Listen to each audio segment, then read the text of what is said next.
Disney Italy ব্র্যান্ডের 2000 watt পাওয়ারের 2 litre ক্যাপাসিটির একটি ইলেকট্রনিক কেটলি, যা দেখতে খুবই সুন্দর। যে কোনো কাজের জন্য পানি গরম অথবা চা তৈরি করা দুইটা কাজেই সহজে ব্যবহার করতে পারবেন। আইবিএস প্লাস্টিকের গ্রিপ আর হাই টেম্পার অ্যাক্রিলিকের ক্লিয়ার বডি, যা দেখতে খুবই চমৎকার। সেফটি লকটা সাইডের দিকে পুশ করে উপরে ঢাকনা খুলতে হয়, আর হ্যান্ডেলের নিচেই কিন্তু এলইডি লাইট ইন্ডিকেটর রয়েছে।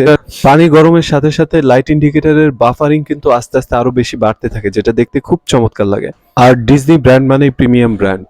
মাত্র 2 মিনিটের ভিতর চা তৈরি করে ফেলতে পারবে। আর যখন চাটা তৈরি করা শেষ হয়ে যাবে, এটার সুইচ অটোমেটিক্যালি ডাউন হয়ে যাবে, মানে সুইচ অফ হয়ে যাবে একদম অটোমেটিক। আপনি কিন্তু ইলেকট্রনিক জিনিস নিয়মিত কিনতে যাবেন না, সো যখনই যে ইলেকট্রনিক জিনিসটা কিনবেন ভালো জিনিসটাই কিনবেন। Thanks for watching it.